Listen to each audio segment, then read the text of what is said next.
Ngayong araw guys, meron na naman nga palang bagong achievements ang aming camper van na si Lokbu. Sa wakas, nakatungtong na rin si Lokbu dito sa Baguio. Grabe, sobrang lamig at napakaganda dito sa Baguio guys. Kaya naman pala napakarami ditong dumadayo at nagbabakasyon. Kaya sinulitan namin yung pagkakataon na nandito kami ngayon. Pinuntahan na rin pala namin yung sikat dito na strawberry farm. Kaya halina samahan niyo na naman kami ngayon guys. Let's go!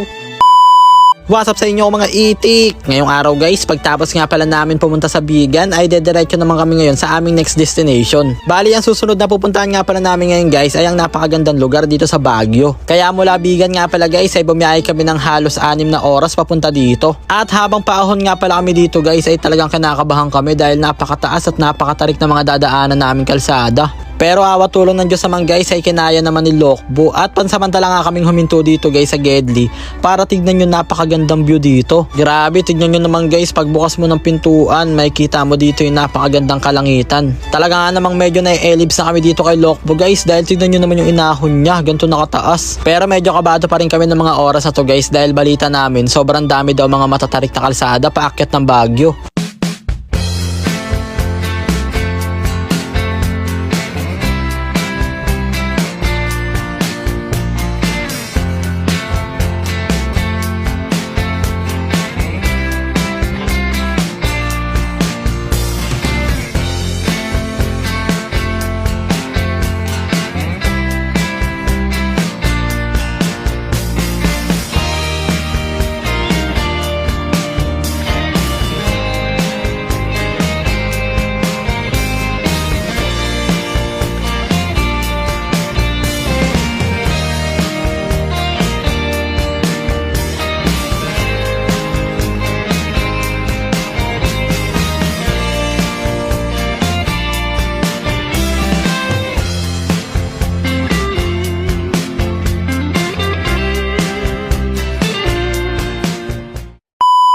At ayun na nga guys, makalipas ang ilang oras sa paglalakbay ay papunta na nga pala kami ngayon dito sa strawberry farm. At dahil napakalamig nga ng climate change dito guys ay naisipan muna namin na mag-food trip dito ng strawberry ice cream. Grabe, totoo nga yung mga sabi-sabi guys, masarap nga yung mga strawberry ice cream nila dito, talagang legit na legit.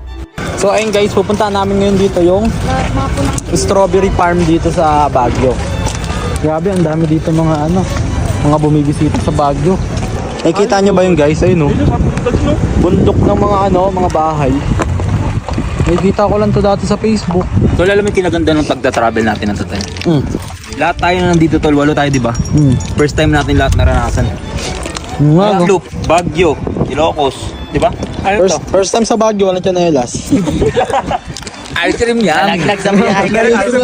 Ice cream namin to. Iba pala lamigin si Baron.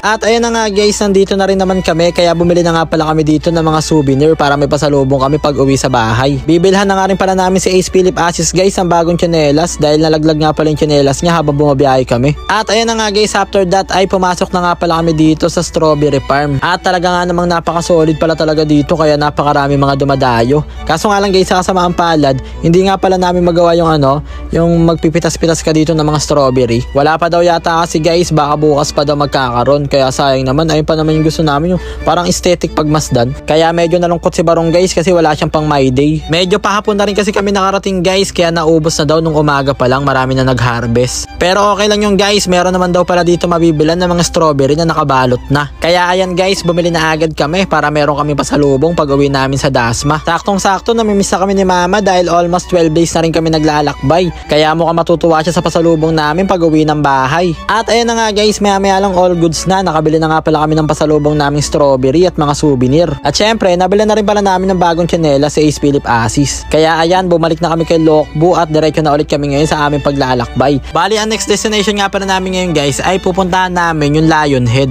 Ayun kasi guys, matagal na talaga namin gustong puntahan at mag-picture-picture. At ayan guys, habang bumabiyahe nga pala kami papunta doon ay umuulan-ulan pa. Kaya sinamantala na nga pala ito ni Lester 023 para magugas ng plato. Yung tipong sumama ka sa gala para matakasan mo yung mga hugasin sa bahay nyo. Kaso nga lang bad trip, kasama pala sa gala yung lababo nyo. At ayun na nga guys, maya lang sa bakas nakarating na nga pala kami dito sa Lionhead. Kaso nga lang guys, kasalukuyan pa nga pala siya ngayong under construction dahil ginagawa pa siya. Pero pwede pa rin naman dito mag picture guys, kaya ayan, tuwan-tuwa na naman nga pala dito yung pamangkin namin na si Plantito Mer. Kaya ayan, tamang picture na dito si Plantito Mer para meron siyang pang my day. At ayan, ganyan nga pala mag-reel sa mga tito nyo. Baka boss king yan. At ayan guys, nag picture na rin nga pala kami lahat dito para meron kaming memories pag nawala na tayo sa mundo. Pero legit guys, sobrang solid talaga dito sa Baguio, kaya pala napakarami pumupunta dito. At dahil nandito na nga rin pala kami, ay sinamantala na nga pala namin yung pagkakataon para bumili ng mga maliliit na walis. Syempre, gusto namin kay Lokbo ay yung minimalist, kaya bibilan namin siya ngayon ng mini walis. Mini walis, that's corny. Guys, hindi nyo kung gaano kaganda dito. May pulse dun oh.